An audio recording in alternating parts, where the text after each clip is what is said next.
we are doing a very interactive presentation. We're going to take our time.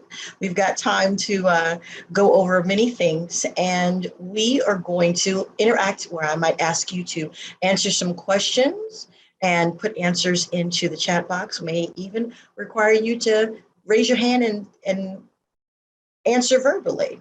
But I would really encourage you to interact with us as we go over this great topic. And this course today is hashtag the offboarding movement. It is creating healthier employee transitioning experiences.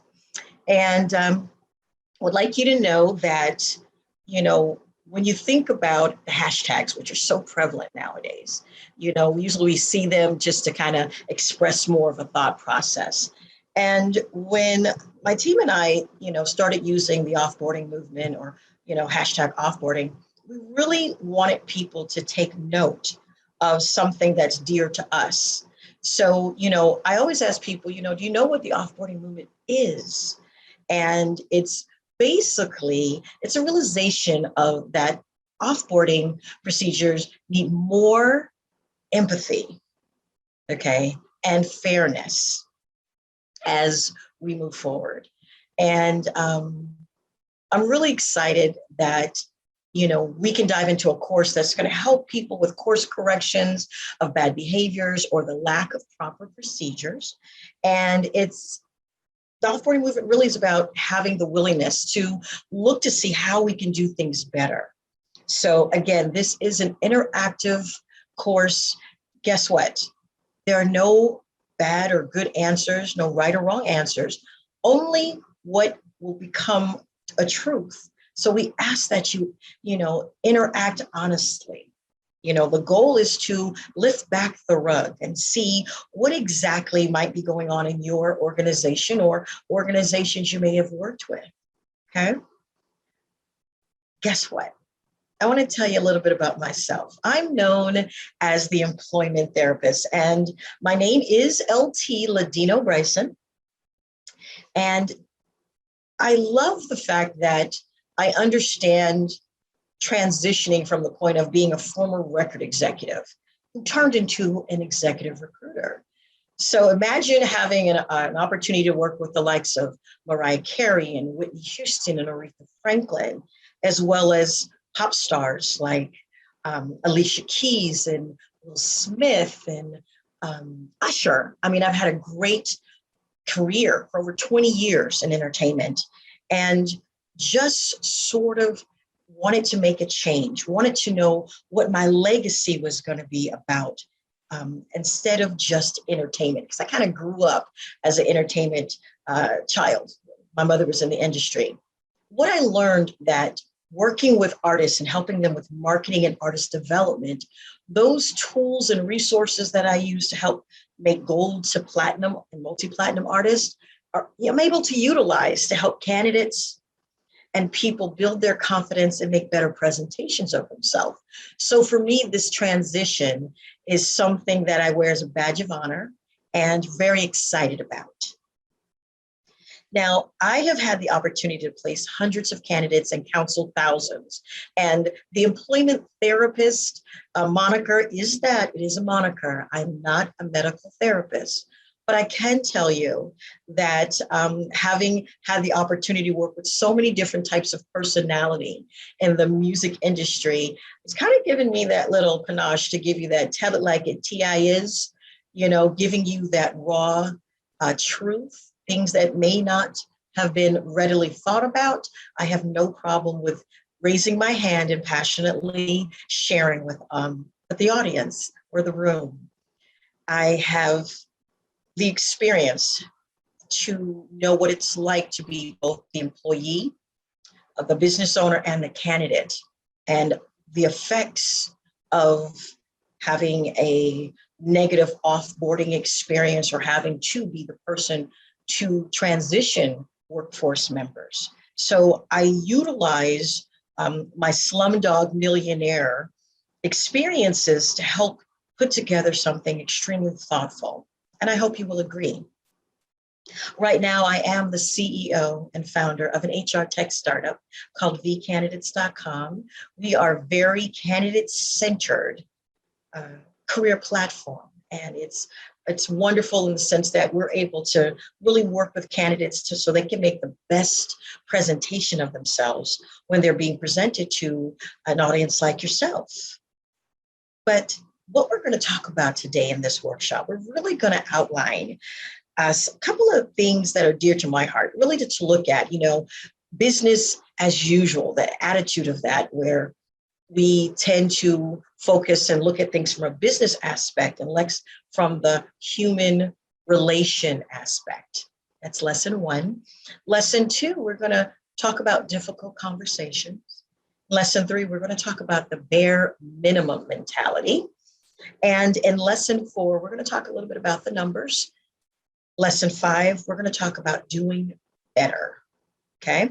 And lesson six is basically an encouragement of how to join the offboarding movement. So let's dive right in. Oh, and by the way, this is a great opportunity to grab a pencil, pen, some paper, take copious notes, because again, we're going to be asking you to interact with us. And again, this is for you. This is for a great reality check of where you and your company is at and what you might or might not be doing. So please join us. So lesson one, we're going to talk about the business as usual aspect of, just doing business. The one thing the pandemic showed us is that there were some very bad behaviors that were exemplified when it came to having to reduce. I mean, the entire country was in a panic. The world was in a panic. And because companies weren't prepared, they were, instead of being proactive, they were reactive. And a lot of those bad behaviors were shown. When we as a team began developing vcandidates.com, we really wanted to know what was the wounds for the employee. And believe it or not, out of 10 different questions, one of the top questions at 90% was that most employees all felt that their employers really didn't care about what happened to them or their family once they were let go, which is kind of hard to swallow, being that we're such a great society that is giving. We're into philanthropy. We're into supporting great causes. So to hear that 90% of those out of 3,000 people who were interviewed felt that companies, whether they're small, mom and pop, to large corporations, just didn't care. They were going to be discarded. So when we look at the pandemic and how it showcased its bad behaviors, there was minimum regard to the employee's needs. And as a matter of fact, the Washington Post made it very clear as a roundup, December 2020, that there were some large corporations, 45 out of 50 of the biggest US companies actually made a profit after laying off their staff members. And those profits from those cuts were paid out in bulk to the shareholders. And when I read that, it's kind of hard to swallow that at a time where not a certain segment were affected by the pandemic, but we all as Americans were affected. And to know that these companies, the Berkshire Hathaways, the Ciscos, the Comcast, the AT&Ts, Citigroup, these are some major corporations, Walmart and Salesforce and Microsoft. They all were profitable as they reduced their workforce. And my only concern is, how did they reduce the workforce?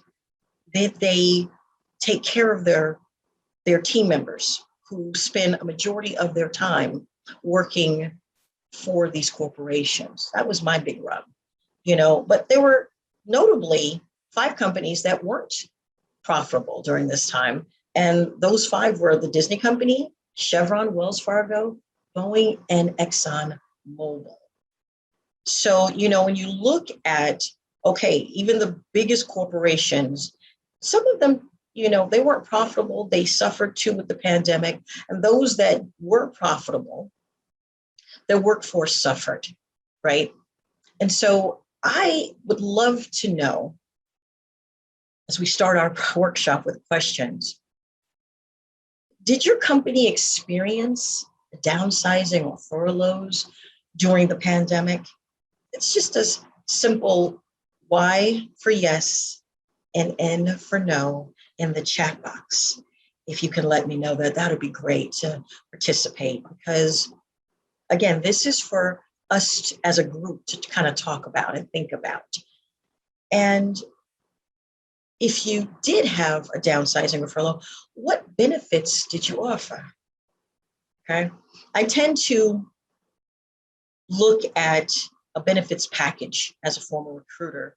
And if you look at it closely, most of the benefits offered to an employee that's transitioning, it really kind of benefits the company more so than the employee. That's something we can take a deeper dive in later, but it's something you might want to think about. Also, how was the offboarding completed, right? Here's a difficult conversation where you have many people affected, right? And your families, your family members, your friends are being affected. How did your corporation, if you did have a level, how were you affected by that? That's something for you to think about. Maybe write down to yourself. It's not to play the blame game or anything like that. It's just something to be mindful of. Because as we move forward into the next level of difficult conversations, I'd like you to think about, and I know as an HR, I've never had a role of HR, but working with HR for over 10 years, I know how difficult it is to have to sit someone down. And even the most experienced person can be affected by it. But avoiding the difficult conversation can actually cause more anxiety, right? So for instance, did you know that Uber laid off 3,500 employees via Zoom? Now, that might have been the most easy, accessible way to let that many people know that they were no longer going to be employed. But the reaction from the employees and those on the outside saw it as very negative, as cold and almost heartless, right? Because there's so many stories about people and how they had to lay off people, the bad behaviors. There was just no care, no regard in their process. And some companies actually used robocalls to break the news. Can you imagine working for a company, even for a short time or for a long time in your career, and receiving a robocall to let you know that you were no longer going to be returning to your position? For me, that's completely heartbreaking. And again, I understand if there's so many people you have to touch, people are thinking of how is it convenient to do this and the most effective, but the response of that effectiveness or AI or technology or whatever we used, we remove that human relation, that human touch, and it really broke people during that time.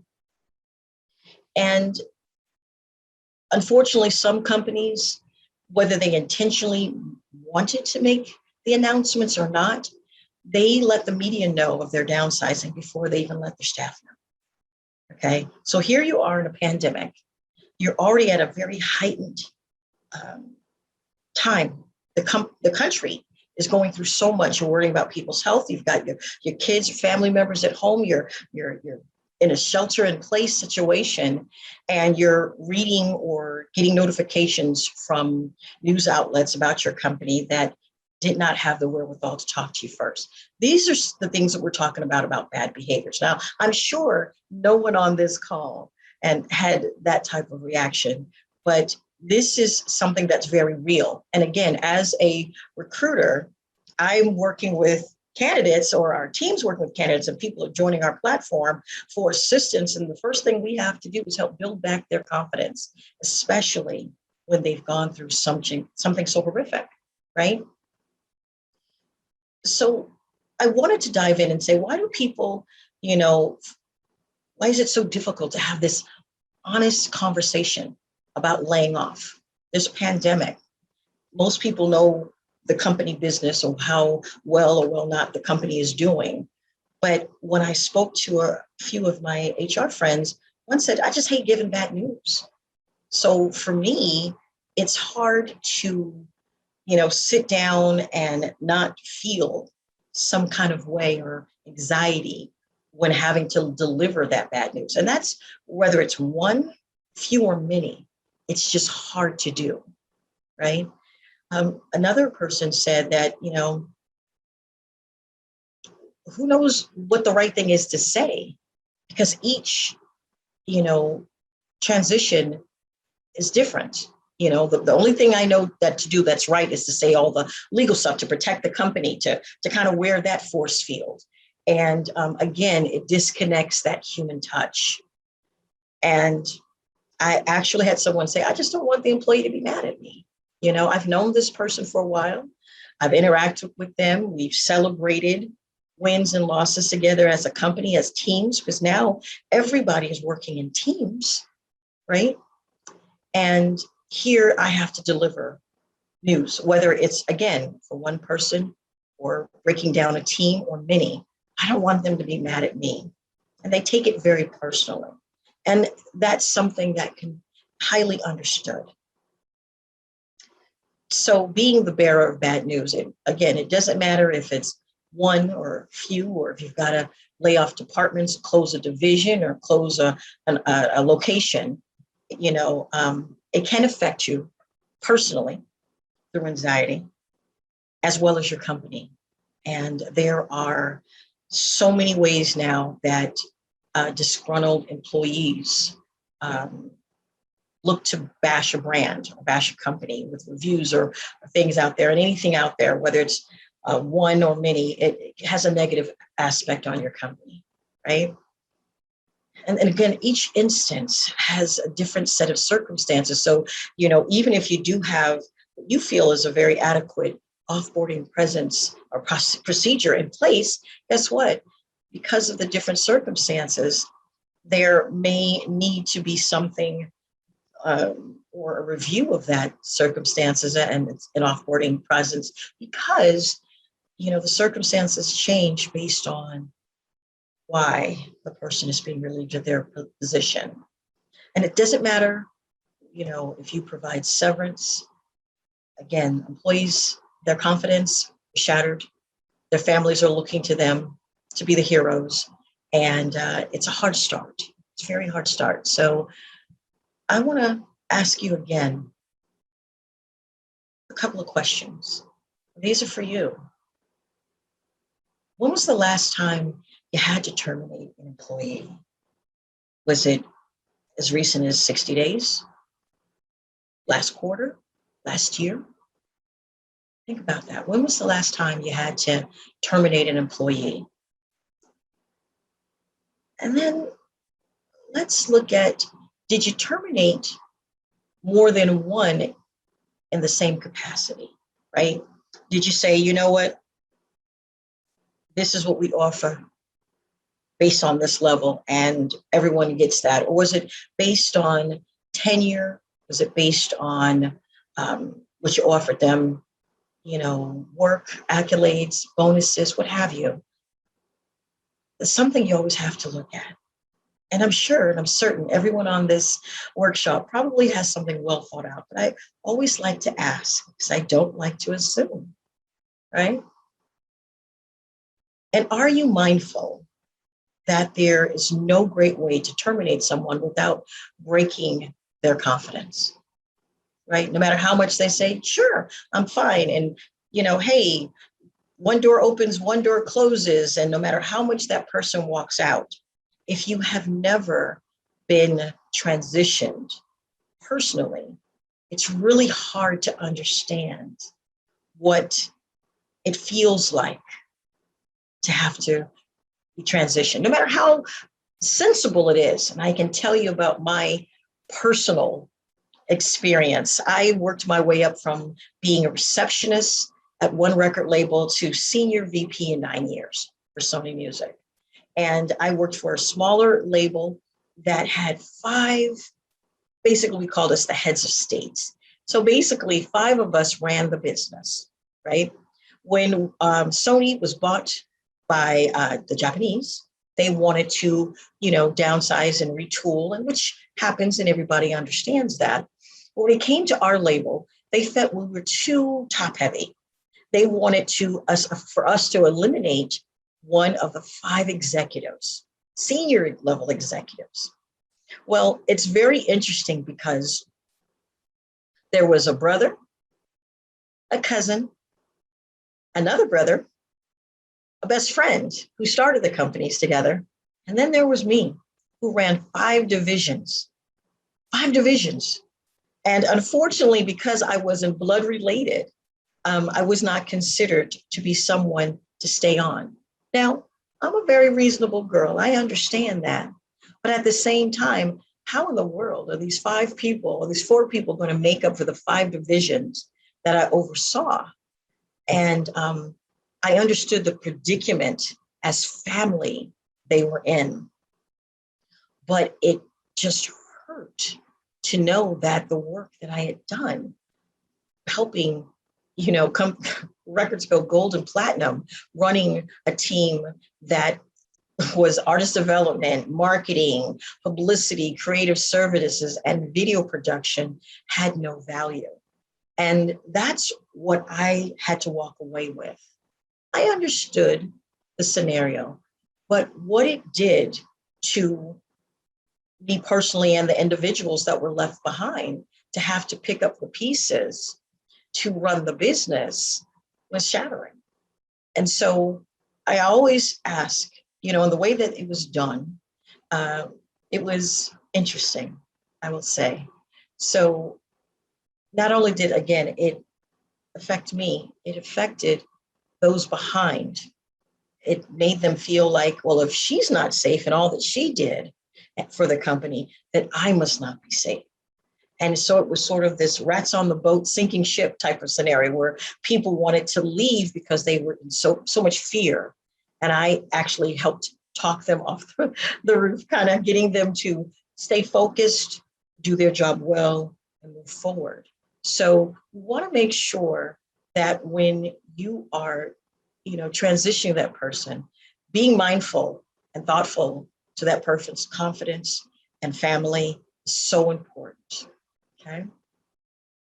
The next area I'd like to chat about is what's called the bare minimum, right? And when I looked at the bare minimum mentality, I wanted to find out why do they call it the bare minimum, and it's so close to the other word bear. And when I looked it up, I had no idea that bears are normally very shy creatures. They don't want anything pretty much to do with humans when they interact with them. So the concept of the bare minimum is when an employer opts to do just what is required without extending any assistance to the person they're transitioning. I was speaking with a friend of mine who referred me to a friend who was HR executive. And he said, I love what they're doing over here, and you might want to interact or, meet LT. And when she learned what we do and how we do it and at vcandidates.com, her response was, oh, my company will never do that. We basically just do what's required and we keep moving on. And that's how we do it. And that's what the CEO requires. And we're all fine with that. And I was so shocked. I still want to get this woman on the phone just to talk with her a little bit, just to understand that mentality, because here is a senior living facility, one that is taking care of our beloved family members. Their mindset towards their own employees is the bare minimum. And that is so shocking to me, that without much regard, we take advantage, or we're being taken advantage of as an employee, but as employers, we really make sort of the excuses that we did what we could and we move on, because we have to focus on our onboarding and engagement, right? So I always like to point out when talking is say, listen, if the bare minimum works for you, that's fine. But understand why. I'd love to understand what the mentality is from leadership all the way down. Because in my opinion, at the bare minimum, when we offboard, we should be consistent with our core values, right? We should be consistent with our core values. And most of us aren't. And it's very interesting to understand that I wholeheartedly believe with all fervor that our core values should be reflected in every stage of the employee life cycle. And the employee life cycle should be closed completely before as transitioning, right? So as we go into the next level of the lesson, we go into core values. I first want to understand, or have you understand, like, do you really know what your core values are? Do you exercise them? Do you implement them on a daily? Because the core values are supposed to be the guiding principles that dictate the behavior and can help people, consumers, talent understand the difference between right and wrong. Your team will be able to understand what's right and wrong based on the exercising of your core values, right? And your core values should encourage outsiders to be aligned with your company, right? Nowadays, especially with the new level of talent that's coming out as far as the millennials, they're purpose-driven. And they want to know what your core values are. And they want to see that you're implementing your core values when you work, when you do business, because they want to align themselves with you. That's what helps attract the best talent available for your company. More importantly, core values demonstrates that the companies, it shows their beliefs. It shows the leadership's belief, right? It helps you understand what motivates and what drives the engine to a company. So I have a challenge for you. I believe most people don't know their company core values. Can you tell me at least 3 values, core values, and list them in the chat box? I think it's so important to know if you can rattle them off just on top of the head. I mean, a lot of people, they have their values on their office walls, and now that a lot of us are not in the buildings, are we still mindful of those core values? So go ahead, don't be shy. Think of the 3, at least 3. I was going to say 5, but at least 3 core values that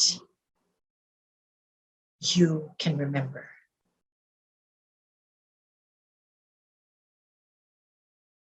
I'll give you a little bit more time to think about that. Are these 3 core values that you've listed: honesty, professionalism, accountability, integrity, commitment, leadership? I love these. These are great. I love these, right? Are they represented in your offboarding process right now? Teamwork. Is that something that you can say honestly? You're using integrity, commitment, and leadership in your offboarding process. Here's an example of a company's, they call it work ethics instead of core values: belonging, position, fairness, voice, knowledge, choice, security, and purpose. If you are sitting here today and you cannot remember your core values during offboarding, you've missed the mark. Your core values are basically worthless because they should be extended through every phase, again, of an employee's life cycle. I mean, look at the ones that are on the screen right now. It's great. Fairness. Does your offboarding process exude fairness? Does the employee have a voice during the process? I know a lot of companies are utilizing surveys to gather intel to find out how and what the process was and how the employee felt about it. Again, I think that's a great benefit, but I believe it's also something that benefits the employer. It may not benefit the employee as much. Maybe they're able to get some things off their chest. But 9 times out of 10, it's about the employer, gathering intel and hopefully to make things better, right? Because when your core values are not exercised during offboarding, you're adding to this vicious cycle of broken talent.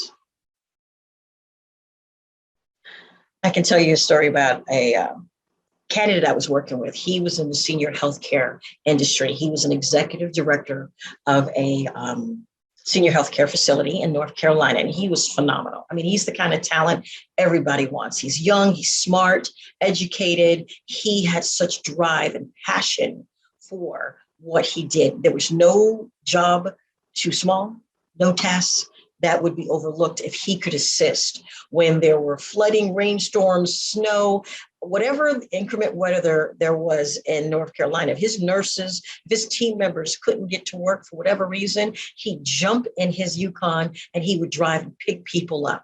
He was what you call dedicated, okay?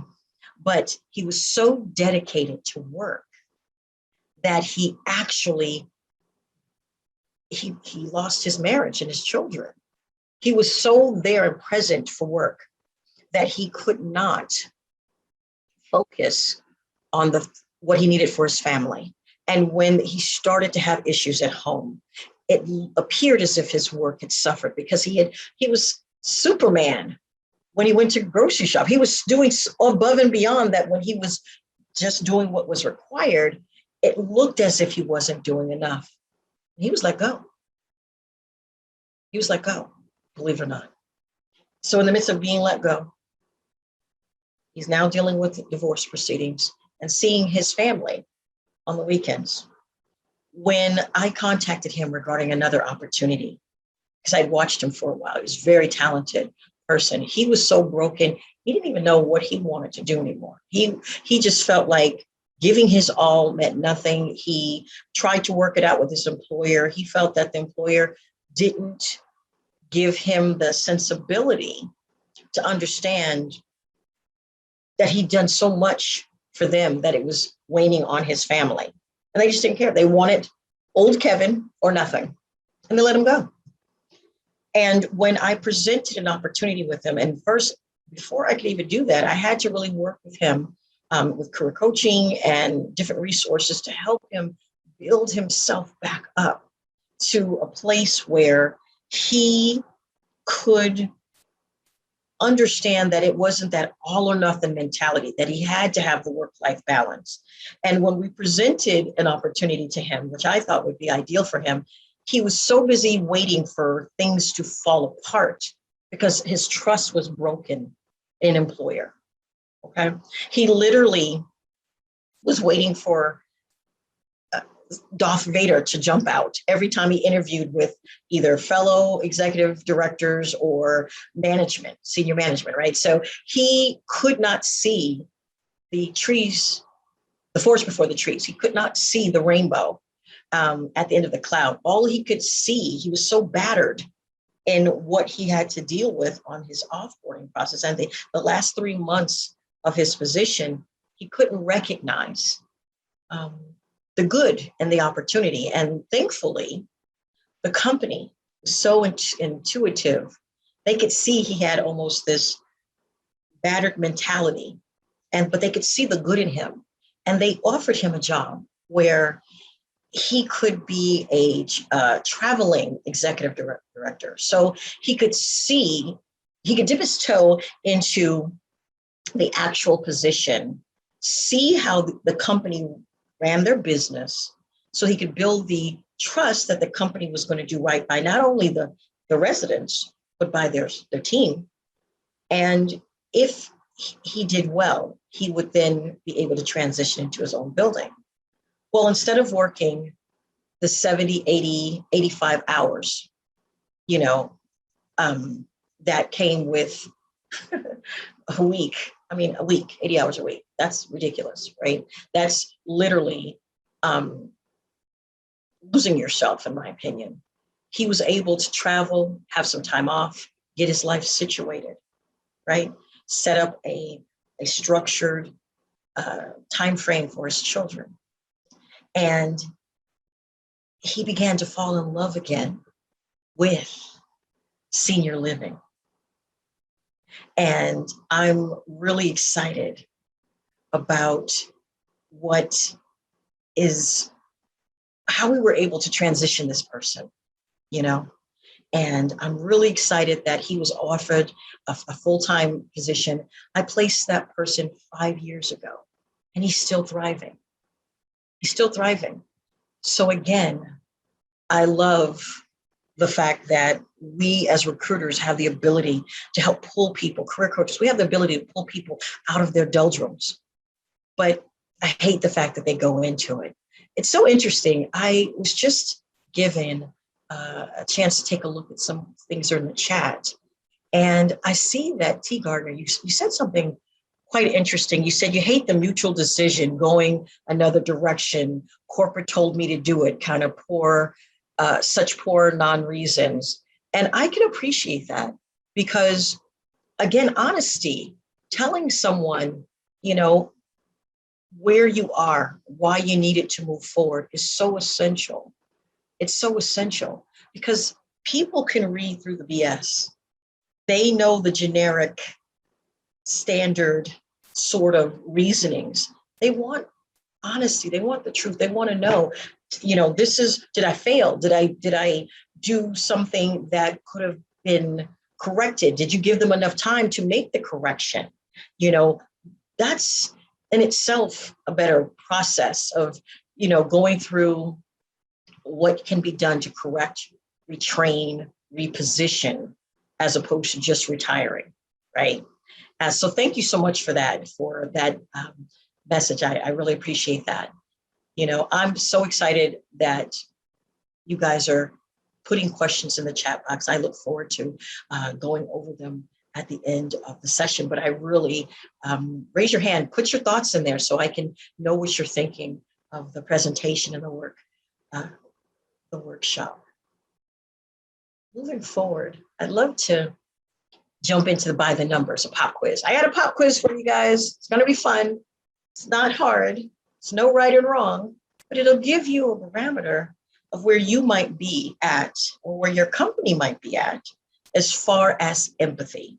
Because when we're empathetic to a person just for who they are, and here's a situation where a person's now going to have a lack and almost have to fend for themselves if there's minimal you can do for them. Using that empathy is really helpful to many. So we're going to jump in. I have 12 true or false questions. I simply want you to write down T for true, F for false on your piece of paper. And let me know, or excuse me, not let me know, you be mindful of your answers. There is a tally at the end, so make sure you write down true or false, T or F, so you can tally your answers. Okay, first statement. When an employee comes to me with a complaint, I provide examples of people who have had it worse to show that there's nothing worth complaining about. For you, is that true or false? I'm going to give you a moment to kind of think about that. For some, it may be very easy. Others may have to think about it a little bit. Statement number 2. Showing my understanding of a person's problems or issues usually leads them to open up more and communicating more vulnerability, which helps me use my leadership skills appropriately. Do you see that as a true or false statement? Is that something you do?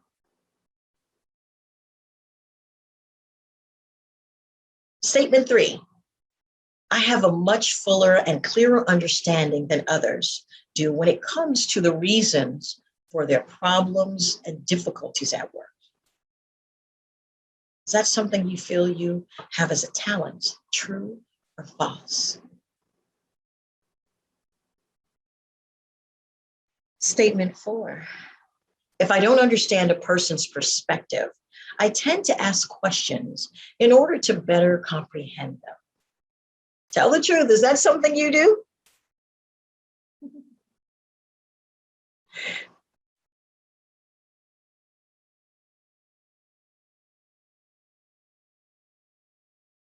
Statement number 5. I like to offer my expert analysis of people's problems, challenges, and difficulties, even when they don't ask for it.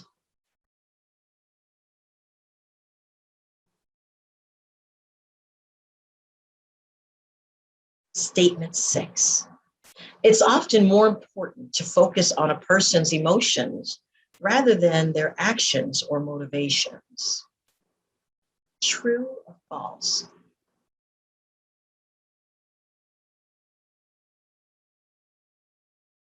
Statement number 7. People don't want me to get to know them. They don't want to provide solution based on my expertise, wisdom, and experience. Is that how you feel? True or false?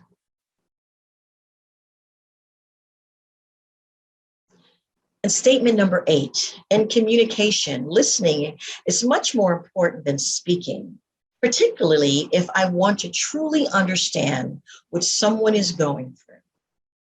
Is that a true or false statement for you?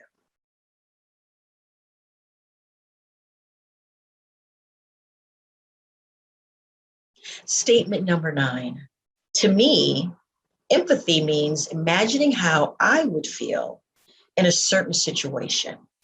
If I can do that, then I can understand exactly how another person would feel. After all, everybody is the same, right? Is that how you feel? True or false?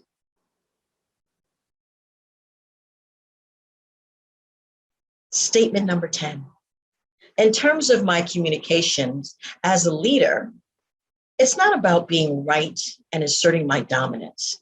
It's about learning, understanding, and seeking to fill in areas that may be blind spots so I can lead people more effectively. True or false? Is that how you feel?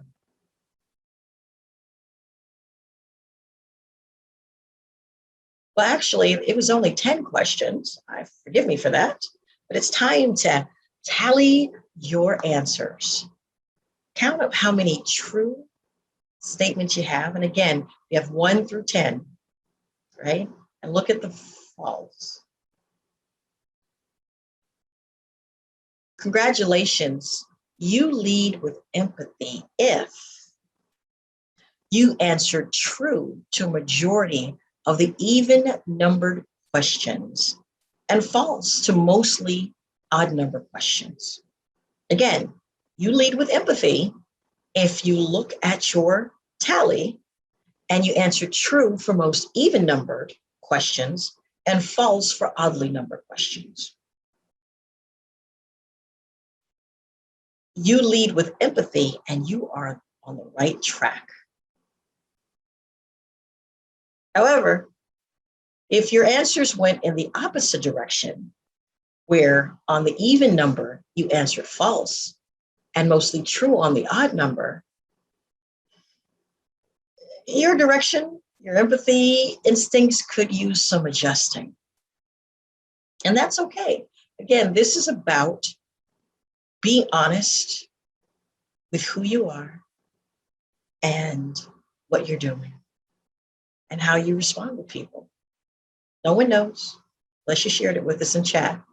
And if you were able to get 5 true and 5 false, I appreciate that. I really, truly do.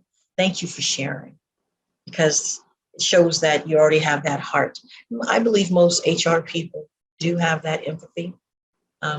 Just got to make sure you stay focused on that, because the benefits of empathy are great, right? As it's pointed out here, empathy is a major factor when it comes to organizational success. And organizations with cultures of empathy experience real, measurable benefits. Okay? I'd love to ask a question regarding that. What real, measurable benefits does your organization experience because of empathy?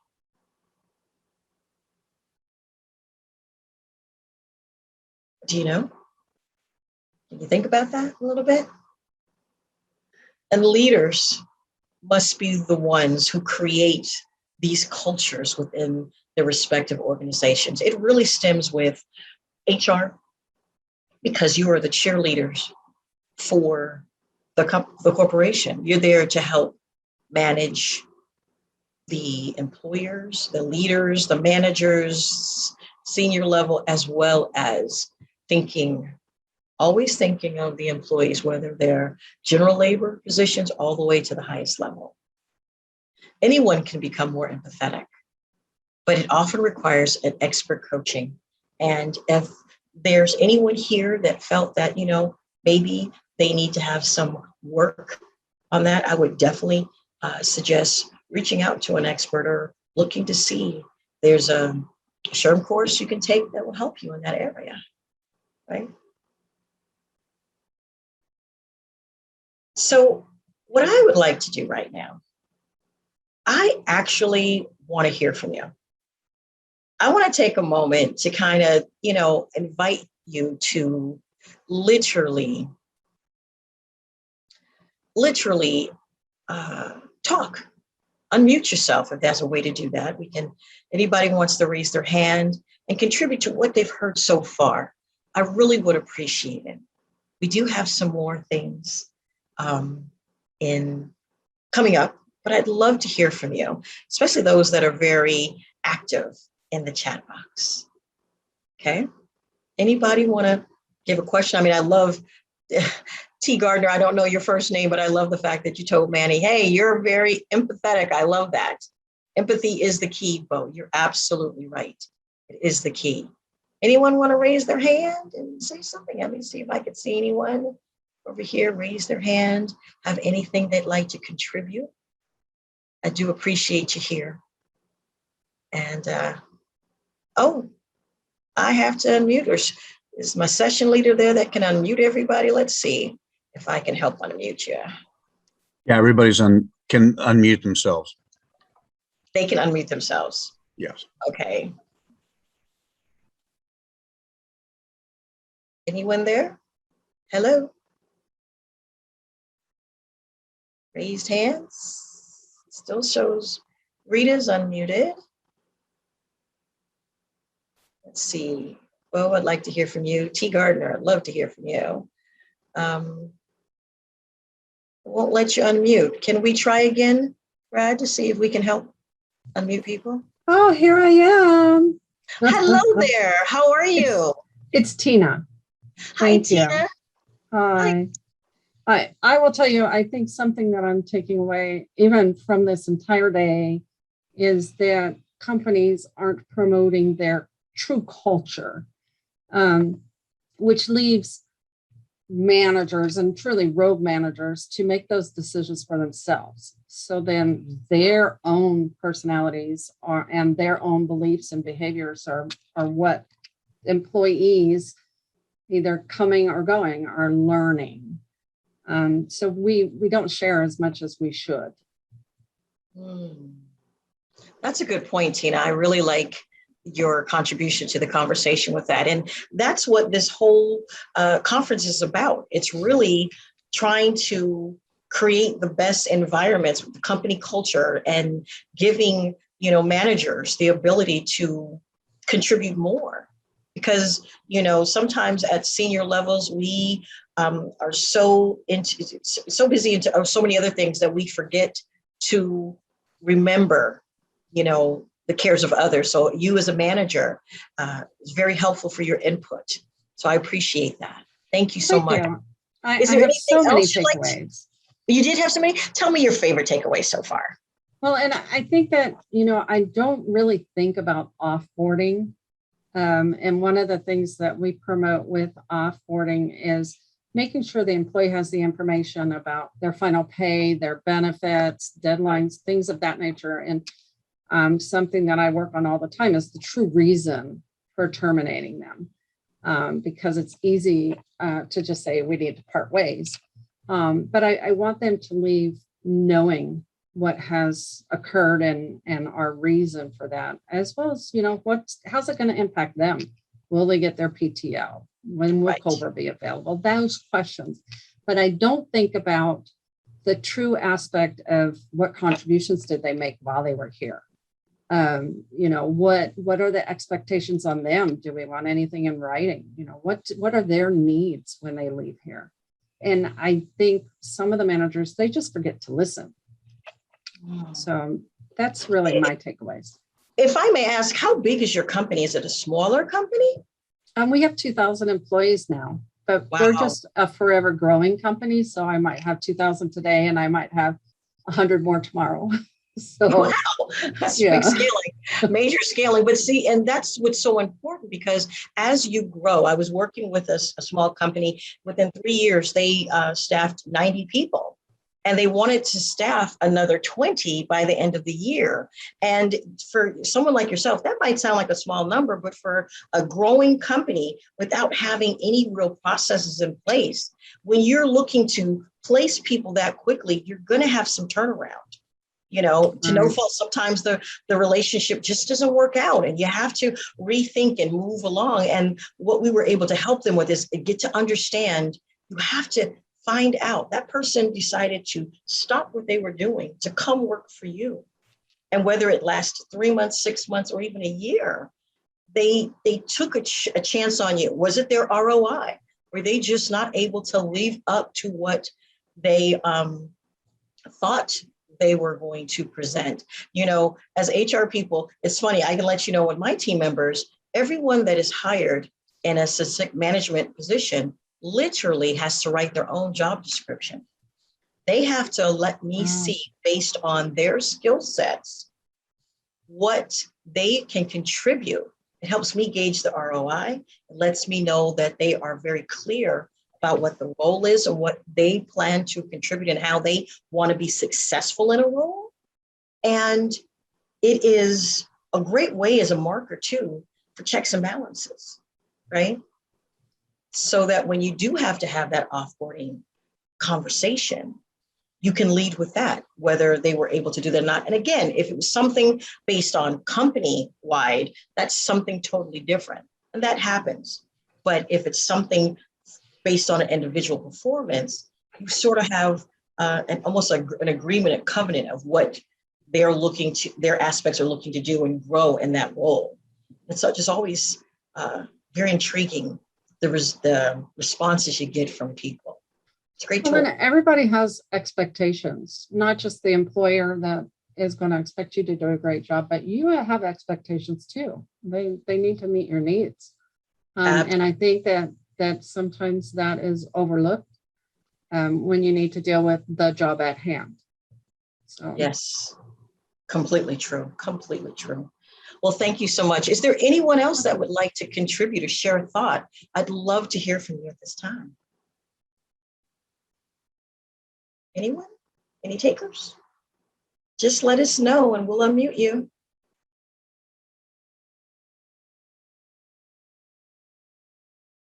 Nothing? Okay, I'm gonna move forward.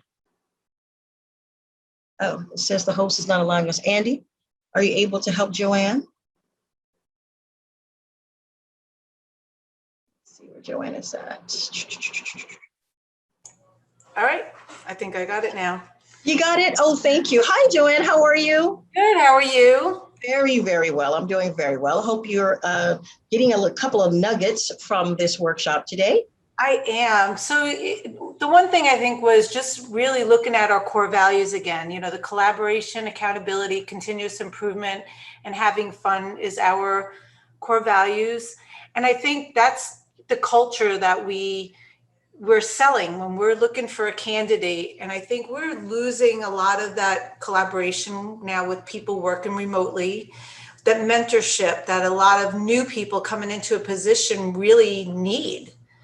Yes. That's something. And then, when somebody is joining a company, when you have a value that's having fun, now it's like we're not able to really have them experience it. So actually today we just scheduled our spa day. We're having a team bonding spa day. We have a few new hires that we really don't know. And this is going to be one of our ways of getting to know them better and kind of, just bonding and getting to know them. I mean, that's how relationships, trust, and I think really it helps you grow in a position when you really enjoy the people that you work with and feel like you're getting a contribution from the company and everything. I just think that's important. It truly is. And thank you for your statement. The core values. I mean, think about it. I was talking with a client and they were saying, how they really, wanted to try to understand and really make those core values come to life. And I said, that's wonderful. I said, because when a company forgets their core values, you're basically off branding. And I just blurted it out, off branding, and created that definition of a word. It says it's something where your consumers, talent, your employees really can see as a corporation who you are and who you're not. And it affects their attitude and their mindfulness of you, of the company, of that brand. And no company wants to go off brand, none. Okay. I talk about this in a learning module that we've created for SHRM, where we can take a deeper dive into offboarding. And it's like, you have to understand, first, you've got to build the teams, build the bond, right? The same client that was looking to hire very quickly for them, they have a monthly game night, right? Where they get everybody on the line and they have breakout rooms and they play games to try to reinforce company interaction because everyone is remote, right? So I love that you are having a spa day with your team and are able to talk and connect with those new hires, because it's the connection, especially during remote work, that's going to help people be very productive. It's going to help people want to care and do a good job. And it just keeps them motivated. With our team at V Candidates, we have what we call a do nothing meeting every day, same time. All team members know we're going to get on this meeting. We have other meetings before, but this is the time where we get to share about what what's going on with our families, because we're now all remote as well, and share, thoughts and any concerns that have come up regarding a client or a process. And, it can roll into something more of a small little breakout meeting. But most times it's just a quick 20 minutes, just, hey, touching base. How's everybody doing? What's going on? How are the kids doing? Who's celebrating a birthday? It's that kind of water cooler mentality to help us stay connected. And because of that, and I can tell you, I was the type of employer, I want everybody to be in the office. I believe it. We feed off each other's energy and the connection. And with football season coming up, I'm a huge football fan. And I personally like to hire members who are fans of the opposite team so we can have that little banter. It's just something about a connection that helps bring the core values out. When you like someone, it's easier to communicate, right? It's easier to think of them as teamwork. and integrity, because you actually like them. And that's what's so important. And that tends to be where the breakdown comes, where I had one candidate who joined our platform. She said, it felt like an eviction when I was given this severance, this call to sit down, and I didn't know anything was wrong. And all of a sudden I had 48 hours to decide whether I was going to pick up and move from, Baltimore to Nebraska. Right. And here's a woman who, has children and grandchildren and a home and everything. And she had to make a decision in 48 hours whether to do that. Well, I would love to know what her employer's core values were, because let's be real. If you give someone 48 hours to make that type of decision, probably you're hoping, you're pushing for the no, right? You're trying to push to get that person to come out. It was very sneaky the way they did it, but that was their offboarding procedure. They, once she left the company and others that left with her during that round, there were many that stayed abroad and didn't have to make such a desperate decision, or, come up with a desperate decision to figure out if they wanted to keep their job.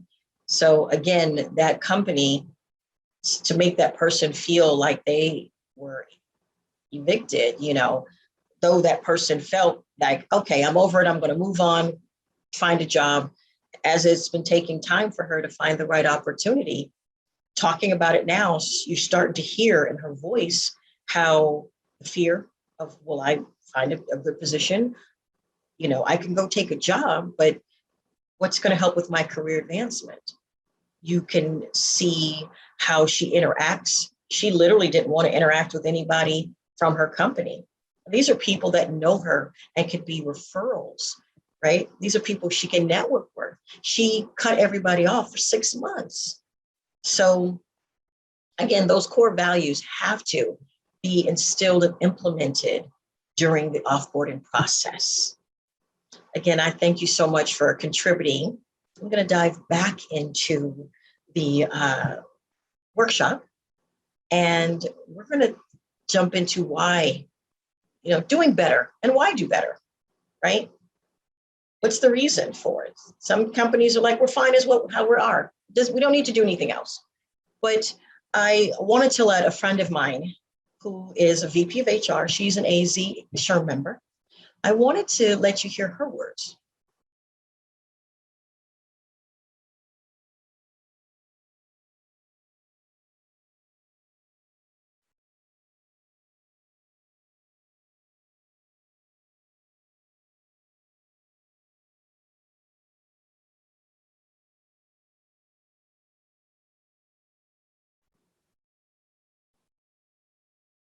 I'm seeing that you guys have no sound. Is that true? Yeah, unfortunately, it's not coming through. I think we need to take a pause for the cause, because I really would love you to hear her story. So let's see if I can change something on here. Is there anything that can be done on your side, Brad? I'm checking on it. I'm not sure. Hold on just a second. Okay. Can't hear anything. Can you hear anything? Could you hear anything, Brad? No, not yet. We're checking with one other person. Hold on just a second. I appreciate it. Thank you.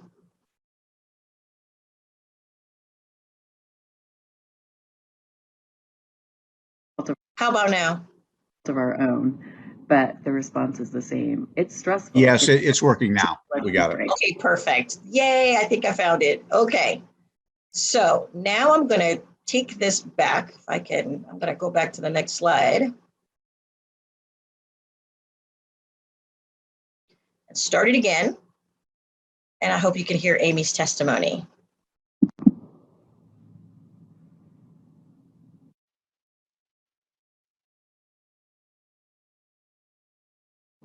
I've been in HR for the majority of my professional career, and I love it. I love the people. I love the companies. I love every aspect of HR except for one, the termination process. It gives me dread. I have anxiety. My heart rate goes up. I can empathize with the individual I'm about to deliver this news to. Because let's face it, we've all been there. We've all had a job transition for one reason or another, whether it was through our fault or no fault of our own, but the response is the same. It's stressful. It's awful. Let's be frank. I wish there were better tools. Oh, sure, we have the severance package, the severance pay, the reference letter, and the occasional, I'll keep my eye out. And if anything comes along, I'll toss it your way. But frankly, how often does that actually pan out? The termination process leaves all of the employees on that team with a little extra stress in their life, a little extra uncertainty. Is it going to be me next? Is the company doing well? And what happens at home? Stress for everyone involved. How long is this going to take to find a new position? Is the pay going to be enough? Are we going to have to move? Are we going to lose our home? There's so much stress involved in this everyday aspect of business. Let's face it, it happens every day, whether we like it or not.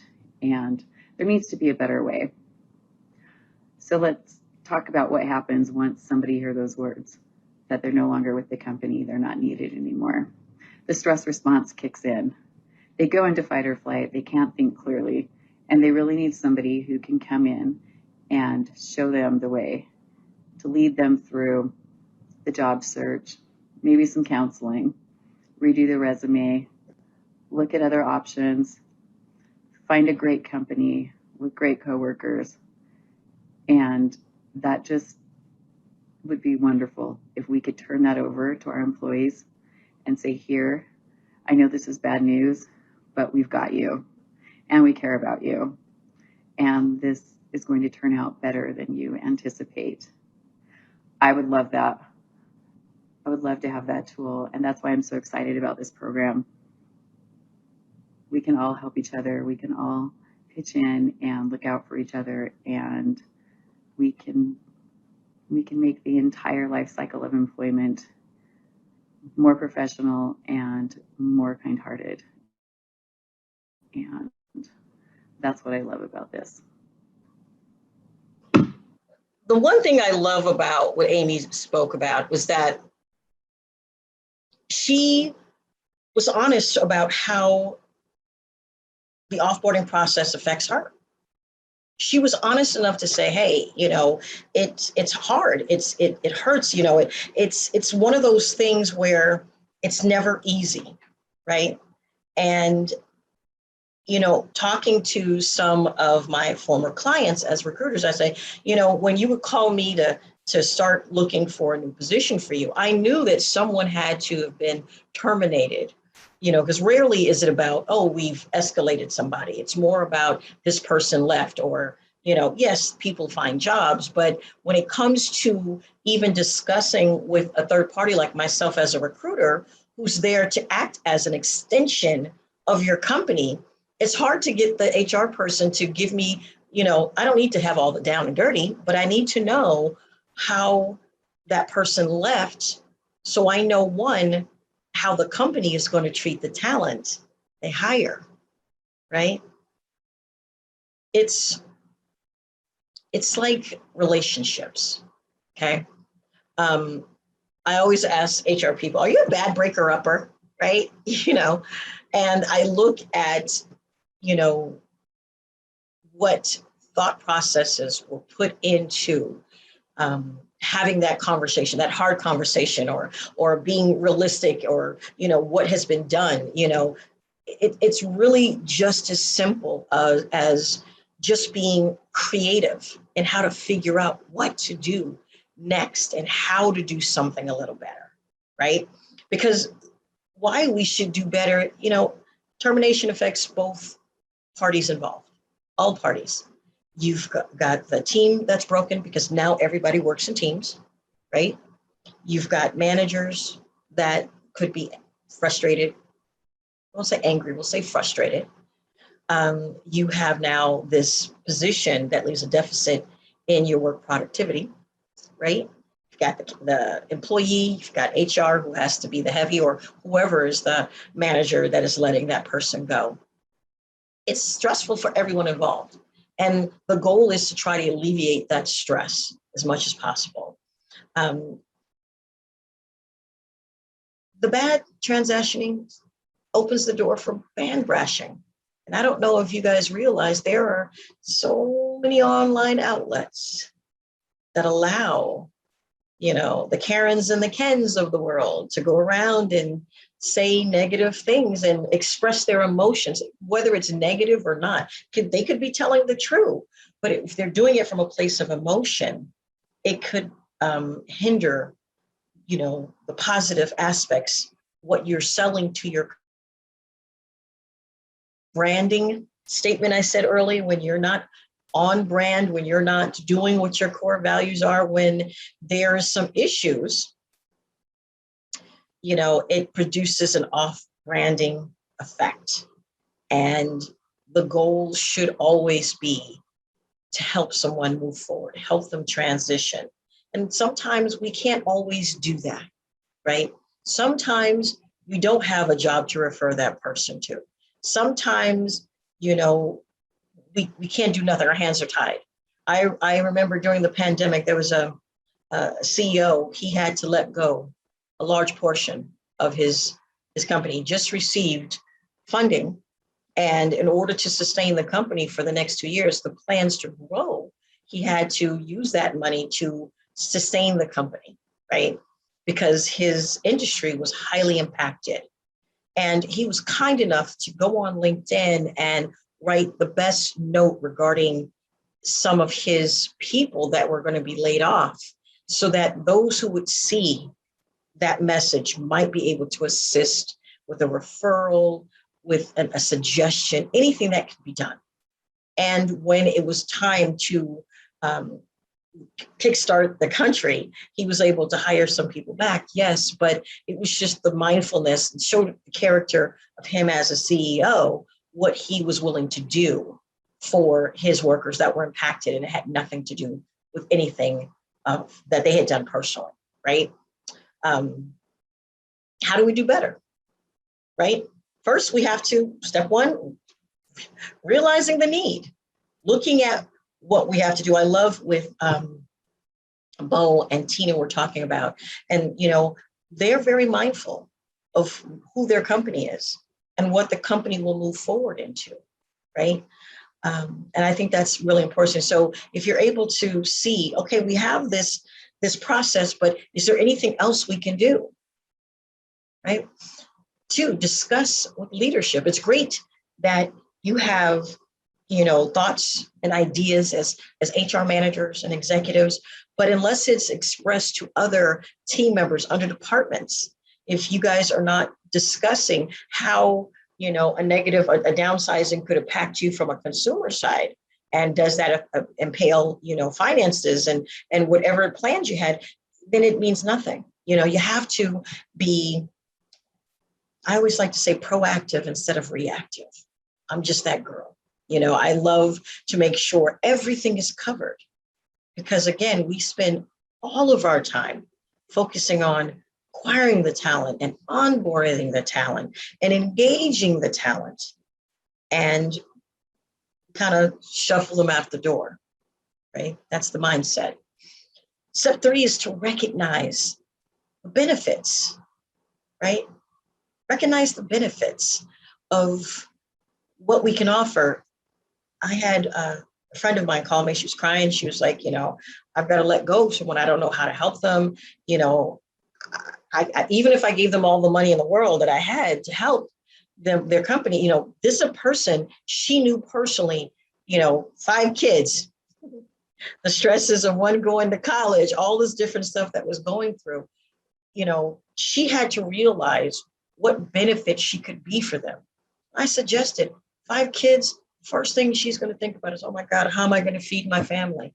Go and get that girl a Fry's gift card for $250.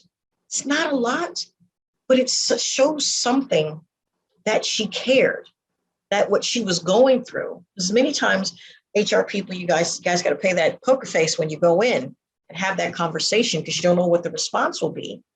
But if there's in some level a response to the conversation with kindness, it can soften the blow, right? It can make someone feel like they cared enough to think about me and my situation. Because again, as HR, you know these people, whether they were there for a little bit or didn't have a chance, whether they're in a different location. There's team members that can let you know who these people are and how their lives are going to be impacted, right? A great way as HR managers, how to do better is initiate the change, initiate the conversation. Hey, I know this is a sore subject, but guys, I think we need to take a deeper dive in what we're doing and how we're doing it. And is there anything that we can tweak, and practice having those hard conversations. Practice makes perfect, right? Waiting till the last minute when you're flustered and you're sweating palms and all these things that are going on doesn't help, right? Doesn't really help. And what I love as step 5, and I'll give this to you, compliments of the employment therapist. What about building an employee alumni network, right? You look at what an institution like a college would do. And once you leave that institution, you're still connected to it. And being able to put together something where there's still some type of connection. If your company has employee benefits from other channel partners where they get discounts and that kind of stuff, can something like that be created for your alumni network? Those that either leave on their own volition, maybe, or those that are transitioning out because for whatever reason. Is there anything that you can offer them to help them move forward in alumni and offer a positive network and forum for them, platform for them? It's something very interesting to talk about. We do a little deeper dive in our SHRM learning module of how to do something like that very successfully. And I'm very happy to be a part of several successful alumni networks from companies that I have either owned, where we just stay in such touch, even as a small business, 22 of us, that I know that I can call on these people. They know that they can call on me, and we interact and share our lives and share the good memories and times that we have and chuckles, right? And then there's the ones like for the record labels that we created on Facebook, right? Where we share pictures and times and, celebrate birthdays. Those kind of things keep people together. Those kind of things really help with what people like to identify as their company culture.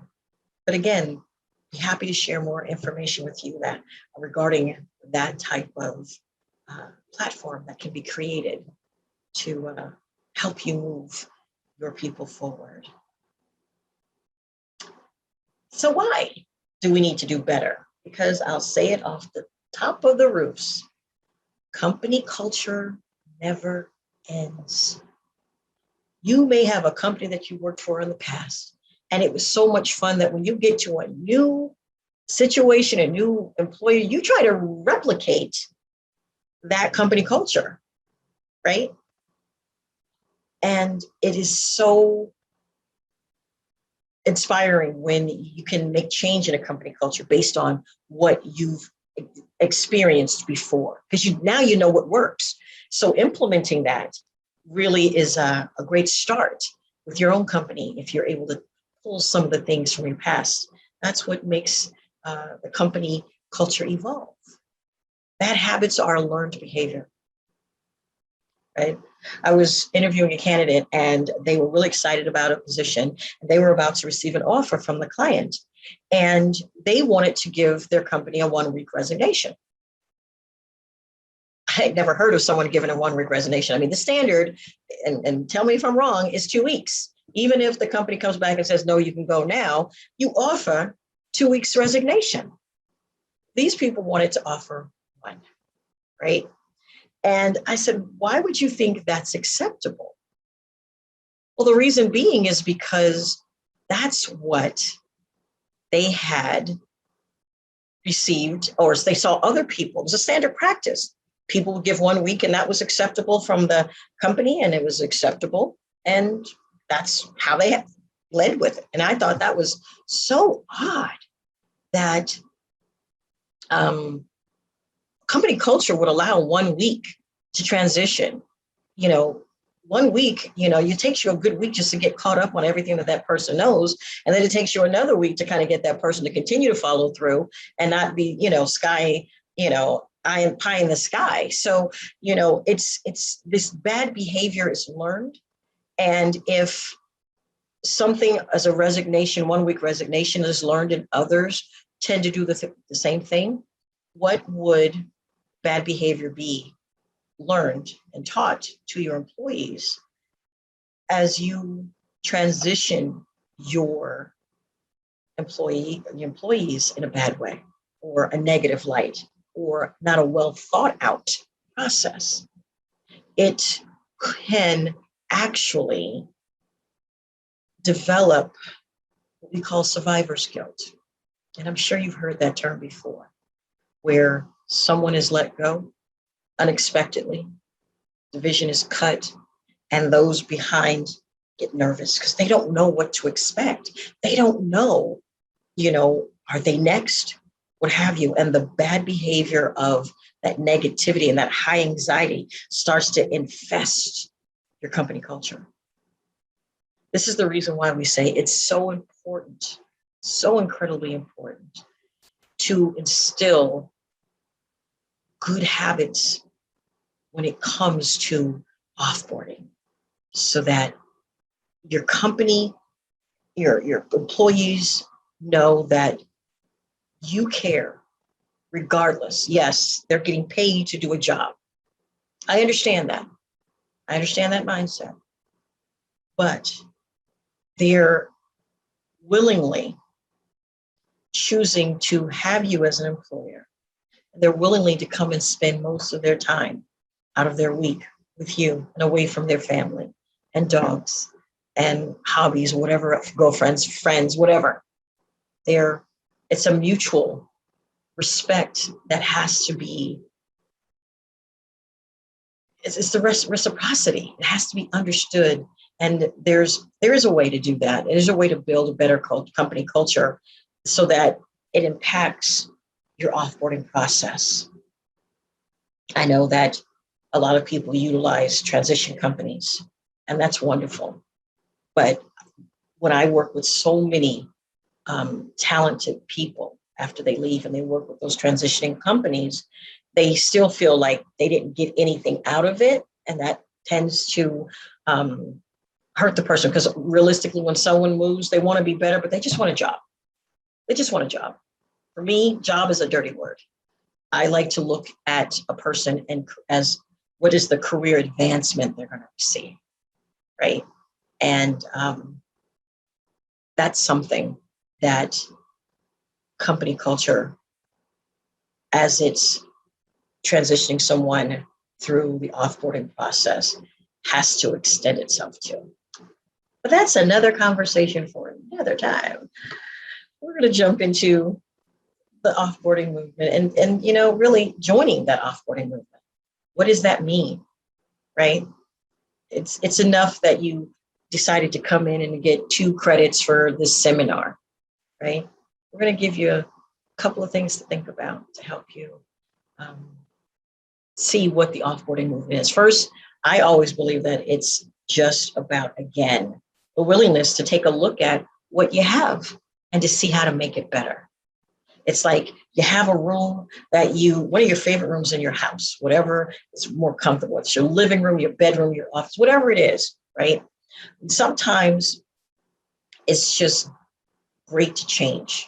And I can tell you a great story. My mom is psychotic, and I will say that again for the cheap seats. My mom's psychotic. I mean, growing up, I had a mother who literally every so often, it could be 3 months, it could be 6 months, you never knew when it was coming. When you least expected, it was always like to expect it. She would go into my room as a teenager from 14 to 17, and she would change everything in the room.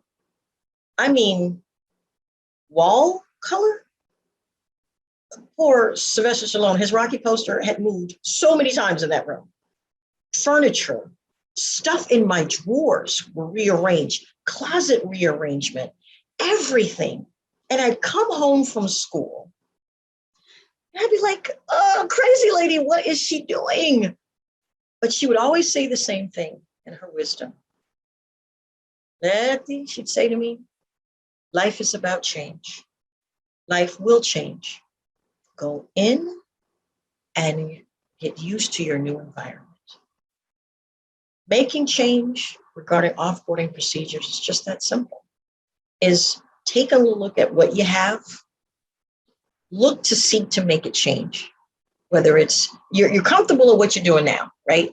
Your company's comfortable, leadership's comfortable. But I'm saying invoke a little change. Spend some time researching what else is done and do something different. Do you know the United States is last in really providing really good benefits for offboarding? Germany, Canada, some of these other countries, they literally, it's a mandate that you have to do some certain things to help a person transition and move forward. You can't just, kind of ease them out. And like I said before, benefits packages normally benefit the employer more so than what they benefit for the employee. If you have surveys, you're literally getting intel to try to find out what that employee is thinking and how they feel about your processes, right? If you have COBRA, well, that's federally mandated. And if I am healthy and I don't need COBRA in the 3 months, if I'm still looking for work, a lot of us can't afford COBRA after we leave, then the medical benefit doesn't benefit the employee. It's something that it benefits the employer because it was mandated. When you have someone turn in their keys and their laptop, you're taking back control, and that's the benefit that you receive, right?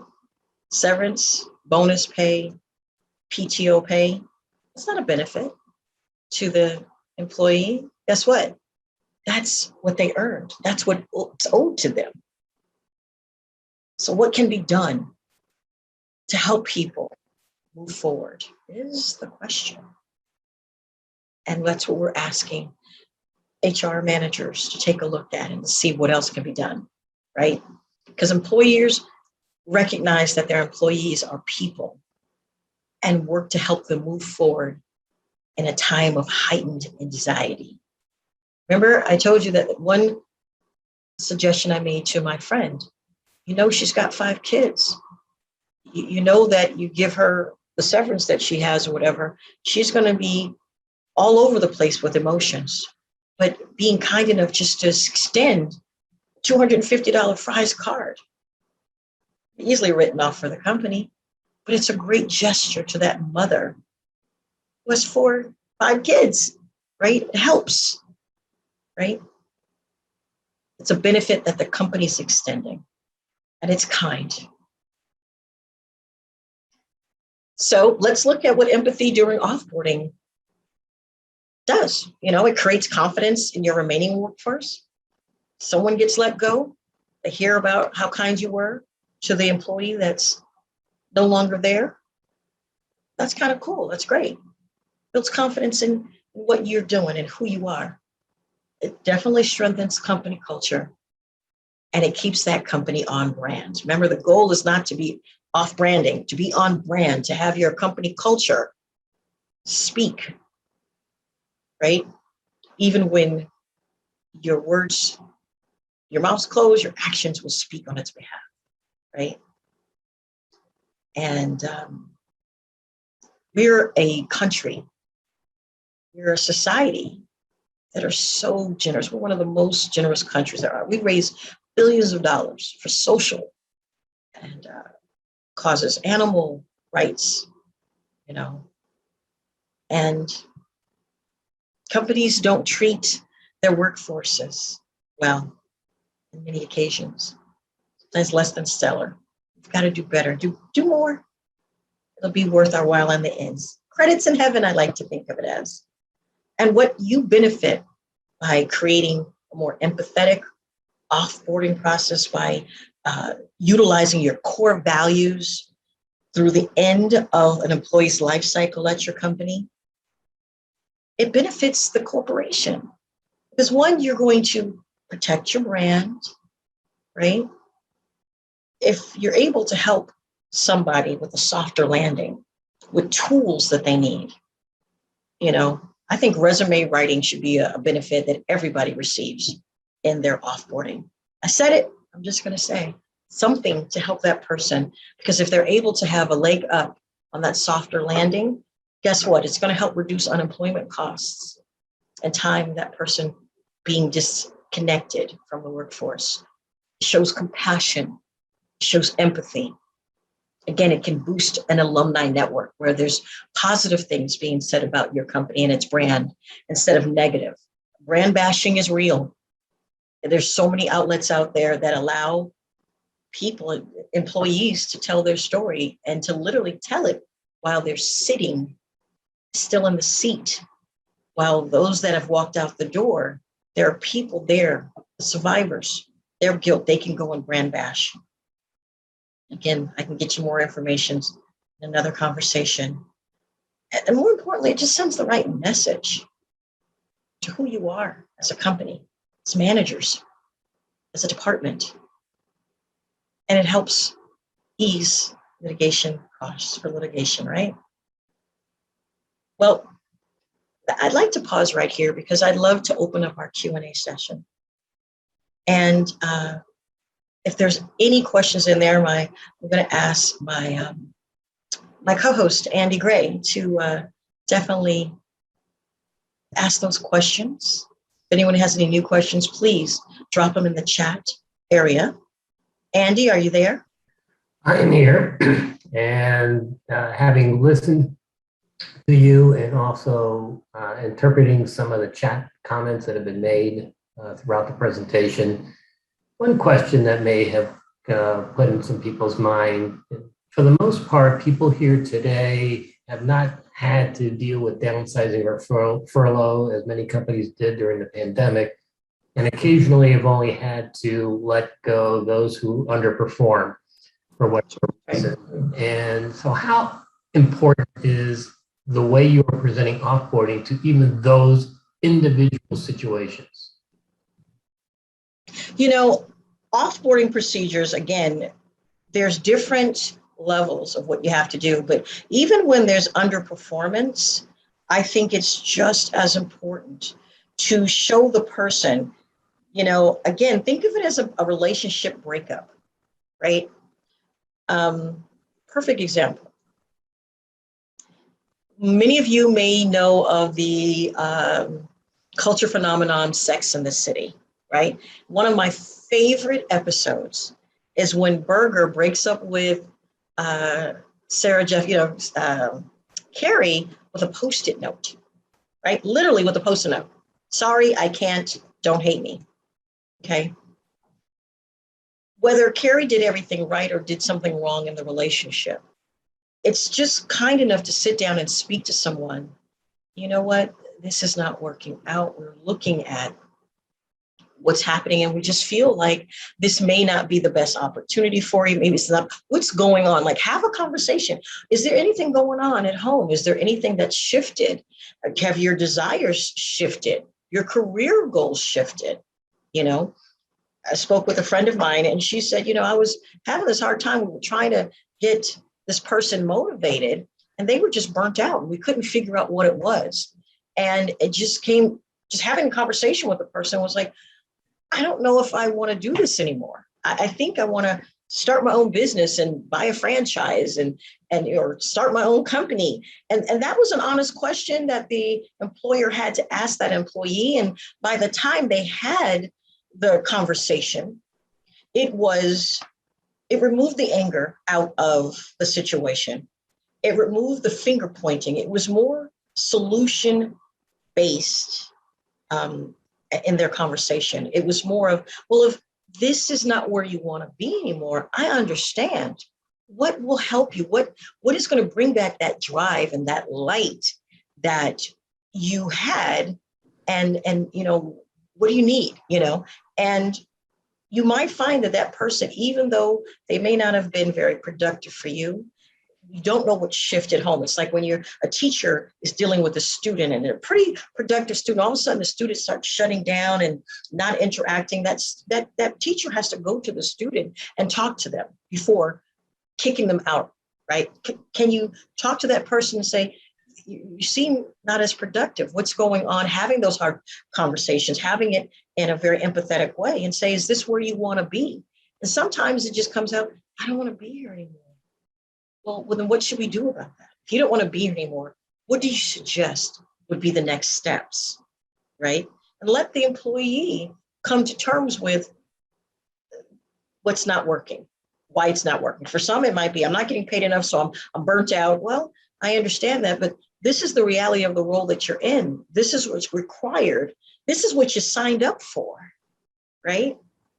This is what you signed up for. And this is where we are right now from a budgetary point of view. Is that something, having that conversation, will it change the dynamic of the relationship and the mindset of that employee? If not, then it comes almost sort of like a mutual understanding. It's not the right fit. And maybe that's something that the direct manager has prior to the actual termination, right? But again, an honest conversation with that person. This is a human being. This is not a widget. You've got to be able to have those human conversations and dialogues with them to get people to understand where they are and to really be forthright before we make the next moves. Maybe that's something that you implement. Another question. This one's from Tina. How do you teach managers to leave their own emotions and anger and frustrations aside when they're terminating their employee? Well, that comes to EQ, doesn't it? You may have to incorporate some emotional intelligence courses, business courses, coaching for your managers as a whole, so that your company has a standard, right? With different managers, doesn't matter what the company is, whether it's tech or not. Some people are introverts, some people, are angry. You can't have a conversation angry. It's the worst thing you can do, because most likely either you're going to throw kerosene on that fire, or you're going to have someone shut down. And having that person shut down so the other can berate or frustrated or whatever they feel they have to do to get it out is not good either. The manager has to be responsible in understanding the repercussions of losing their temper or having frustrations and anger. I do know of something that may assist those managers. Maybe the managers need to understand what you're seeing right now, what you may know, and they don't, right? So there are some suggestions that I'd love to discuss later, if that's possible. But most importantly, you've got to get the manager some type of coaching, put together some type of program where there's an open forum, people can talk, get it out, and then work with dealing with how to teach them emotional intelligence so that they don't respond and react. They can be proactive during the termination process instead of reactive. Does that help? And I'll let Tina answer that. If she has a chance to on the chat, if that helped her. While she's maybe doing that, how can I, oh good, she said yes and thanks. Perfect. Question based on interpreting some of the chat comments. How can I get upper management, prove to upper management that offboarding is just as important as onboarding? They may say, hear what I have to say, but do they really believe it? And how do you really convince them? I think that the best way to do that is to really bring in reinforcements, right? I would go talk to your sales department or your marketing department and ask them, when someone was let go, how did it impact you? I mean, you might want to put together a survey with other department heads and other managers, right? And get the feedback and the intel, and then present it to senior management and say, did you know this may be a growing concern that could impact our customer base, could impact, our finances, could impact, definitely it impacts hiring great talent.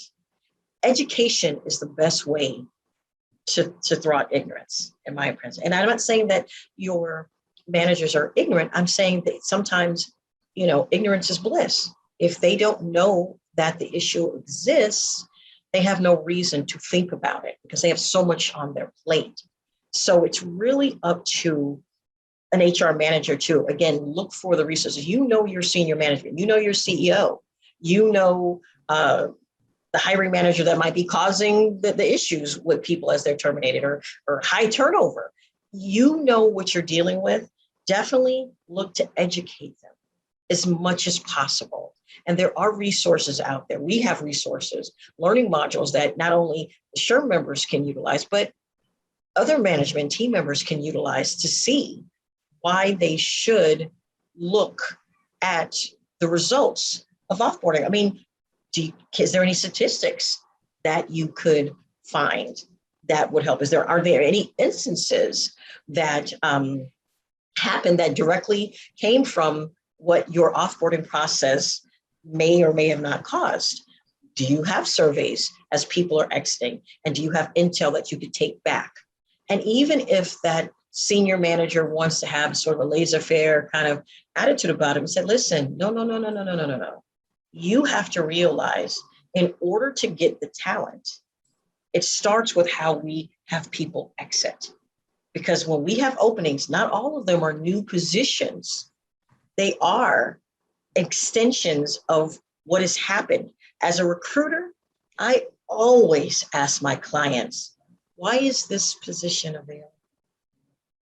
And I dig down and I get them to talk as if we're girlfriends having a glass of wine to understand where there was some brokenness. Again, because I want to make sure that the candidates I place are going to be well taken care of.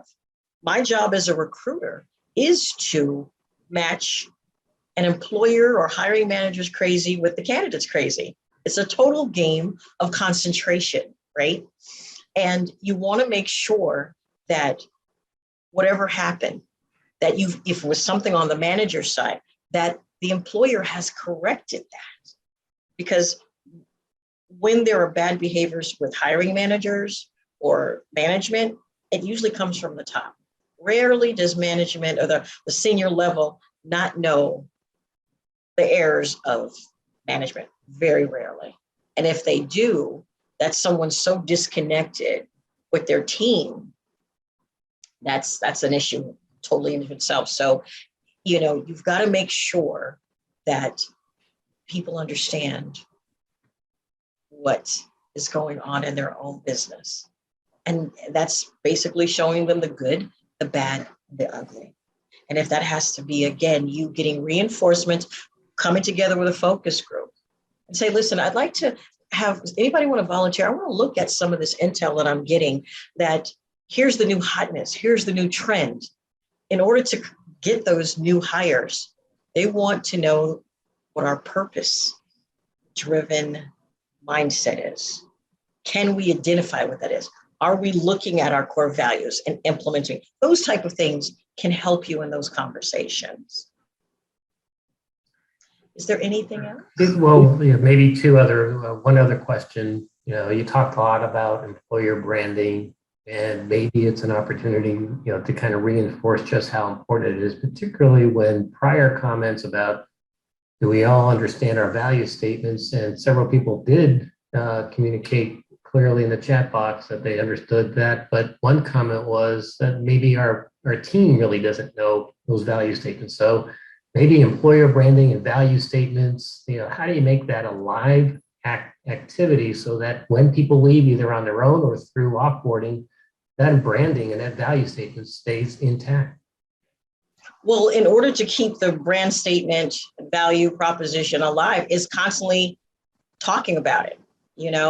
It's like If you're going to go to a football game of your favorite college or the college you went to, and you sing the theme song, the chant, there's a statement. I was at an advertising agency about 2 years ago, and as they welcomed us into the office, or me into the office, they literally had the team there in the conference room, and they were talking about, and they were saying hey, welcome, we're welcoming, we're this, we're that. They were saying it as a group. So it was reinforced in the mindset as a mantra, as, skin that covered their bones, as opposed to just being something that hung on the wall. So when it comes to branding, what is it simply? I can say very clearly, I'm known as the employment therapist. That's who I am. That's what I do. That's my passion. I want to get to the heart of employment issues and make them better. I want to make sure that I connect talent with a great work opportunity, and employee with employer. And I want to make sure that I soothe the way so that when the candidate goes, the candidate knows who they are and what they're looking for. And when the employer is embracing them, they know what they're looking for. That's my brand statement. Every person in your company should know what the company stands for. If you're going to tout and say, like Toys R Us, you're the happiest place on earth, right? Or no, excuse me, when a kid can be a kid, what does that mean when a kid can be a kid? Is it the joy? Is the happiness? Is this? Then you can't run your company like tyrants. If you're going to say this is the happiest place on earth, like, Disney World, Walt Disney Company, then that should be implemented too. That should be implemented within the walls of the company as well. People should enjoy working there. And what makes it the happiest place? That has to be defined, right? So, and if I can, because I know that we're coming up to the end of the time, maybe a quick comment about the passion you have for what Be Candidates is all about as it relates to this employment program. Well, that's one of my next slides. If there's no more questions, I'd love to dive into that. And just to say what we have to give to those that are here attending this workshop. First of all, again, we are very mindful of the offboarding and employee processes. We've become recertification providers for SHRM. And here's a little bit about the actual learning module we created regarding offboarding. Hey, SHRM member, I have a question for you. Are you a bad breaker-upper? Do you know that most transitioning employees feel that a negative experience when transitioning can feel like a bad breakup? And most organizations put all of their emphasis on creating this great, compelling onboarding experience, but forget to create sound offboarding procedures. At vcandidates.com, we set to change this process. And we've created a course for members like you because we believe company culture never ends. In this course, we're going to teach you how to create a culture that encourages positive offboarding. This is for SHRM PDC credits, and once you complete the 3-module course activity, you will have earned 3.75 PDC credits. For more information, click the link now.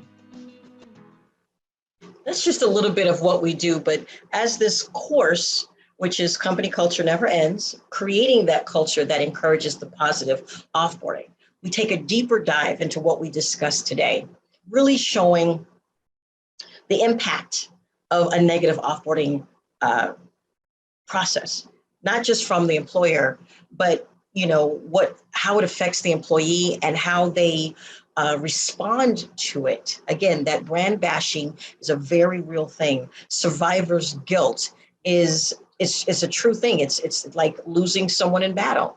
And so we go a deeper dive into it. It's a 3-hour course, self-learning, stop and start as you need to. And I'm very proud of what we've put together to provide, things that are going to help with the questions that were asked today, provide more insight, right? And gives you case studies and information that you can actually share with your leadership team. So when you have to go and, allow them to see, this is what I've discovered, and talking about that and kind of educating them. Well, this course, yes, it's available through SHRM, but it's also available through our website for other team members that are not SHRM certified, okay? And it's for 3.75 PDC course credits. If you'd like to get more information regarding it, here's the SHRM activity ID number. You can look it up in the SHRM portal. You will be receiving a flyer regarding the course for you if you don't have a chance to write it down now or not taking a shot or whatever, as well as everyone that has joined this session is going to receive one of our ebooks. It's on offboarding, and very proud to offer you guys something as a takeaway to kind of go through and extend the mindset of why offboarding is so important, why it's time for us to look at offboarding as just as important as we do onboarding, and why we need to be proactive as opposed to reactive. Just being prepared. That's the main thing in any stage of business, and it should be very mindful to when we're dealing with our employees. I'm coming up on the end of this session. I like to say thank you very much for spending this time with me. I know you could have spent your time anywhere else doing anything else, but I really appreciate you taking the time to allow me to share some thoughts with you. And I hope that it was useful. And if you have any questions, please, my name is LT Ladino Bryon. I'm the CEO of vcandidates.com. Please link with me on LinkedIn, connect with me, check out our website and see what we have to offer. Would love to hear any thoughts that you might have. And I'm always open to setting up a quick 30-minute call to see how I can assist in any way. Again, thank you, Andy, for co-piloting this with me. I appreciate everyone that participated. Please remember to fill out your surveys. I appreciate that as well. Thank you so much for the kind chat messages. I appreciate them. I can't wait to read all of them, but the ones that I've seen, I really do appreciate it. And I hope you have a great time at the conference. I look forward to seeing you guys and interacting with them throughout the conference during the next couple of days.